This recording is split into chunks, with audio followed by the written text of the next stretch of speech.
ಆತ್ಮೀಯರ ಅಣ್ಣ ತಮ್ಮಂದಿರ ಹಾಗೂ ಸ್ನೇಹಿತ ಮಿತ್ರರ, ಪತ್ರಿಕಾ ಹಾಗೂ ಮಾಧ್ಯಮ ಸ್ನೇಹಿತರ, ಒಂದು ಖುಷಿ ಏನಂತಂದ್ರೆ ಇವತ್ತು ಸುಮಾರು 14 ಕೋಟಿ ಹೆಚ್ಚು ವೆಚ್ಚದಲ್ಲಿ ವಾರ್ಡ್ ನಂಬರ್ 34ನ ಹುಬ್ಬಳ್ಳಿ ಧಾರವಾಡ ಕಾರ್ಪೊರೇಷನ್ ಬರ್ತಕ್ಕಂಥ ಈ ಒಂದು ಏರಿಯಾದಲ್ಲಿ ಸುಮಾರು 14 ಕೋಟಿ ಹೆಚ್ಚು ವೆಚ್ಚದಲ್ಲಿ ಇವತ್ತು ಅಭಿವೃದ್ಧಿ ಕಾರ್ಯಕ್ರಮ ನಡೀತಾ ಇದ್ರೆ ನನಗೆ ಹೆಮ್ಮೆನೂ ಇದೆ. ಯಾಕಂತಂದ್ರೆ ಗ್ರಾಂಟ್ಗಳನ್ನ ತರಬೇಕಂದ್ರೆ ಬಹಳ ಹೋರಾಟ ಮಾಡಬೇಕು. ಒಂದು 4-5 ಜೊತೆ ಚಪ್ಪಲಿ ತಗೋಬೇಕು ವರ್ಷಕ್ಕೆ, ಅಷ್ಟು ತಿರುಗಾಡ್ಬೇಕಾಗತ್ತೆ.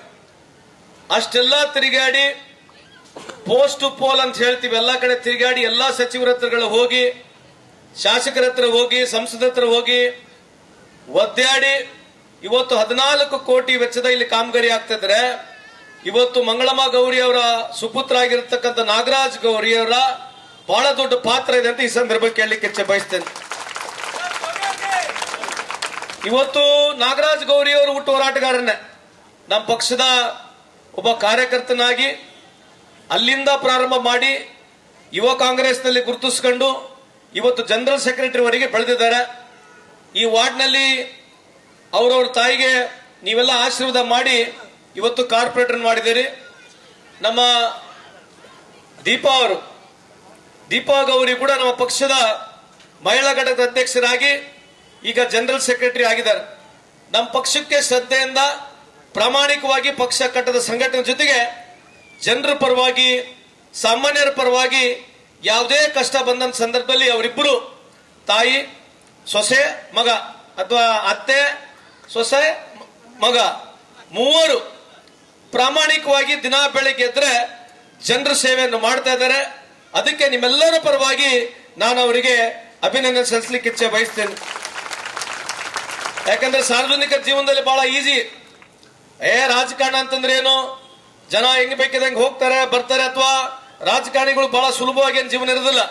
ಅದ್ರಾಗ ಎಲ್ಲರಿಗಿಂತ ಹೆಚ್ಚಾಗಿ ಕಾರ್ಪೊರೇಟರ್ ಆಗ್ಬೇಕಂದ್ರೆ ಬಹಳ ಕಷ್ಟ. ಪ್ರತಿಯೊಬ್ಬರು ನಿಮ್ಮ ಮನೆಗೆ ಬರ್ತಾರೆ. ಅಂತ ಒಂದು ಸಂದರ್ಭದಲ್ಲಿ ಜನರ ಜೊತೆ ಸಂಘಟನೆ, ಜನರ ಕಷ್ಟ ಸುಖದಲ್ಲಿ ಭಾಗಿಯಾಗಿ, ಅವರು ಕಷ್ಟದಲ್ಲಿ ಭಾಗಿಯಾಗಿದ್ರ ಜೊತೆಗೆ ಸರ್ಕಾರದ ಗ್ರಾಂಟ್ಗಳನ್ನ ತರೋದ್ರಲ್ಲಿ ಬಹಳ ಯಶಸ್ವಿಯಾಗಿ ಕೆಲಸ ಮಾಡ್ತಾ ಇದ್ದಾರೆ ಅಂತ ಈ ಸಂದರ್ಭಕ್ಕೆ ಹೇಳಲಿಕ್ಕೆ ಇಚ್ಛೆ ಬಯಸ್ತೇನೆ. ಇವತ್ತು ನಮ್ಮ ಸರ್ಕಾರ ಬಂದ ನಂತರ ಕಳೆದ 2 ವರ್ಷ ಮೇಲೆ ಆಯ್ತು, ನಮ್ಮ 2.5 ವರ್ಷ ಆಗ್ಲಿಕ್ಕೆ ಬಂತು ಈಗ ಸರ್ಕಾರ ಬಂದು. ಬಹಳಷ್ಟು ನಮಗೆ ಟೀಕೆ ಮಾಡಿದ್ರು.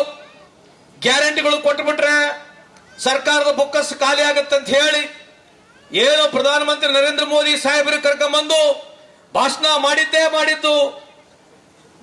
ಮಾಡಿದ್ದೇ ಕರ್ನಾಟಕ ರಾಜ್ಯದಲ್ಲಿ ಬೊಕ್ಕಸ್ಸು ಖಾಲಿ ಆಗ್ಬಿಡುತ್ತೆ ಅಂತ ಹೇಳಿ ಬಿಜೆಪಿಯವರು ನಮ್ಮನ್ನ ಟೀಕೆ ಮಾಡ್ತಾ ಇದ್ರು.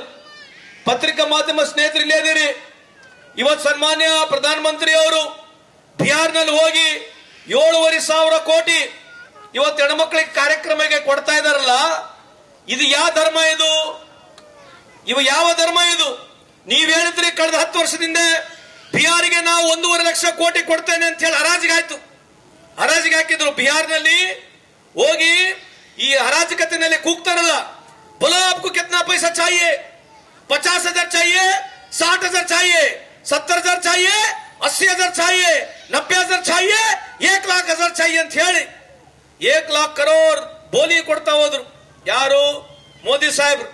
ಇವತ್ತಷ್ಟೆಲ್ಲ ಅಭಿವೃದ್ಧಿ ಮಾಡಿರ್ತಕ್ಕಂಥವ್ರು ನೀವು ಇವತ್ತು ಬಿಹಾರ್ನಲ್ಲಿ ತಿರ್ಗಾ ಹೋಗಿ ಚುನಾವಣೆ ಬಂದಿದೆ, ಹೆಣ್ಮಕ್ಳು ಓಟ್ ಬೇಕಂತ ಹೇಳಿ 7,500 ಕೋಟಿ ಏನು ಈ ಕಾರ್ಯಕ್ರಮ ಹೆಣ್ಮಕ್ಳಿಗೆ ಕೊಡ್ತಾ ಇದ್ದೀರಲ್ಲ, ಇದು ಯಾತಕ್ಕಾಗಿ ಕೊಡ್ತಾ ಇದ್ದೀರಿ? ನೀವು ಸೋತಿರನ ಭಯಕ್ಕೆ ರಾಹುಲ್ ಗಾಂಧಿ ಅವರು ಪ್ರಾರಂಭ ಮಾಡಿರ್ತಕ್ಕಂಥ ಓಟ್ ಚೋರಿಯನ್ನ ಕಾರ್ಯಕ್ರಮವನ್ನ ಮುಚ್ಚಲಿಕ್ಕೆ ಇವತ್ತು ಪ್ರಯತ್ನವನ್ನು ಮಾಡ್ತಾ ಇದ್ದೀರಿ. ನೀವು ಮಾಡಿ, ಇವತ್ತು ನೀವು ಎಷ್ಟೇ ಪ್ರಯತ್ನ ಮಾಡಿದ್ರೆ ಮುಂದೆ ಬರ್ತಕ್ಕಂಥ ದಿನಗಳಲ್ಲಿ ನಿಮಗೆ ಇಡೀ ಭಾರತ ದೇಶದಲ್ಲಿ ಈ ಜನತೆ ನಿಮಗೆ ತಕ್ಕ ಪಾಠ ಕಲಿಸ್ತಾರೆ ಅಂತ ಈ ಸಂದರ್ಭಕ್ಕೆ ಕೇಳಲಿಕ್ಕೆ ಇಚ್ಛೆ ಬಯಸ್ತೇನೆ. ಬಂಧುಗಳೇ, ಇವತ್ತು ಸಿದ್ದರಾಮಯ್ಯ ಸರ್ಕಾರ, ನಮ್ಮ ಸರ್ಕಾರ ಬಂದ ನಂತರ 5 ಗ್ಯಾರಂಟಿಗಳು ಕೊಟ್ವಿ ನಾವು. 5 ಗ್ಯಾರಂಟಿಗಳು ಕೊಟ್ಬಿಟ್ಟಿದ್ದಾರೆ, ದುಡ್ಡಿಲ್ಲ ಅಂತ ಹೇಳಿ ನಾವು 5 ಗ್ಯಾರಂಟಿಗೆ 60,000 ಕೋಟಿ ಕೊಡೋದ್ರ ಜೊತೆಗೆ 83,000 ಕೋಟಿ ಅಷ್ಟು ಡೆವಲಪ್ಮೆಂಟ್ ಮಾಡ್ತಾ ಇದೀವಿ. ಸುಮಾರು 1,30,30,000 ಕೋಟಿ ಇಡೀ ಕರ್ನಾಟಕ ರಾಜ್ಯದ ಎಲ್ಲಾ ಜನರ ಏನು ನಾವು ಬೇಸಿಕ್ ಎಕ್ಸ್ಪೆಂಡಿಚರ್ ಅಂತ ಹೇಳ್ತೀವಿ, ನಾನ್ ಪ್ಲಾನಿಂಗ್ ಅಂತ ಹೇಳ್ತೀವಿ, ಸುಮಾರು 1,30,30,000 ಕೋಟಿ ಎಲ್ಲ ಹೋಗ್ತಾ ಇದೆ. ಬೇರೆ ರೀತಿಯಾದಂತ ಎಲ್ಲ old age pension, widow pension, ಬೇರೆ ಸಬ್ಸಿಡಿಗೆ 60,000 ಕೋಟಿ ಕೊಡ್ತಾ ಇದೀವಿ, ಎಜುಕೇಶನ್ಗೆ 65,000 ಕೋಟಿ ಕೊಡ್ತಾ ಇದೀವಿ.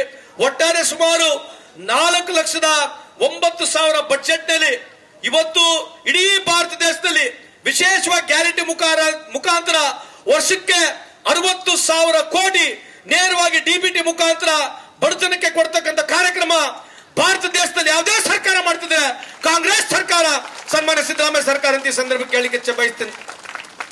ಹೌದು, ಯಾಕೆ ಕೊಡ್ಬೇಕು ದುಡ್ಡು ಬಡವರಿಗೆ?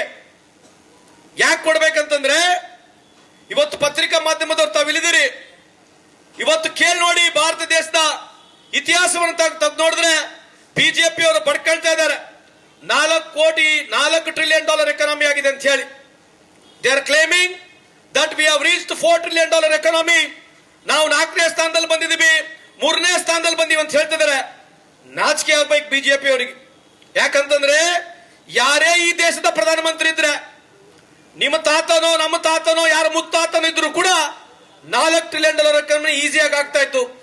ಯಾಕೆ ಹೇಳ್ತಾ ಇದೀನಿ ಈ ಮಾತು ಅಂತಂದ್ರೆ, ಮನಮೋಹನ್ ಸಿಂಗ್ ಅವ್ರ ಕಾಲದಲ್ಲಿ ನಮ್ಮ ದೇಶದ ಜಿಡಿಪಿ ಆವರೇಜ್ 10 ವರ್ಷದಲ್ಲಿ 8% ಮೀರಿ ಇವತ್ತು ನಮ್ಮ ಜಿಡಿಪಿ ಇತ್ತು. ಇವತ್ತು ಜಿಡಿಪಿ ಮಾನದಂಡಗಳನ್ನ ನೀವು ತಿದ್ದುಪಡಿ ಮಾಡಿದ್ದೀರಿ. ನರೇಂದ್ರ ಮೋದಿ ಸಾಹೇಬ್ರೆ, ನೀವು ಬಂದ ನಂತರ 2014 ಇಸ್ವಿಯಿಂದ 2026 ಇಸ್ವಿ ನಾವು ಕಾಲಿಡ್ತಾ ಇದ್ದೀವಿ. ನೀವು 11 ವರ್ಷದ ಅವಧಿಯಲ್ಲಿ ಎಲ್ಲಾ ಜಿಡಿಪಿ ಮಾನದಂಡಗಳನ್ನ ನೀವು ತಿದ್ದುಪಡಿ ಮಾಡಿದ್ರು ಕೂಡ ಈ ದೇಶ ಇನ್ನ 5% ಜಿಡಿಪಿಗೆ ಮೇಲೆ ಗ್ರೋತ್ ಹೋಗ್ತಾ ಇಲ್ಲ. ಹಂಗಾಗಿ ಇವತ್ತು ನೀವೇನ್ $4 ಟ್ರಿಲಿಯನ್ ಎಕಾನಮಿ ಅಂತ ಕಥೆಯನ್ನು ಕಟ್ತಾ ಇದ್ದೀರಿ. ಇದನ್ನ ನಾನು ಸ್ವಲ್ಪ ಅಂಕವಾಗಿ ಮಾತನಾಡಲಿಕ್ಕೆ ಇಚ್ಛೆ ಬಯಸ್ತೀನಿ. ಯಾಕಂದ್ರೆ ಪತ್ರಿಕಾ ಮಾಧ್ಯಮ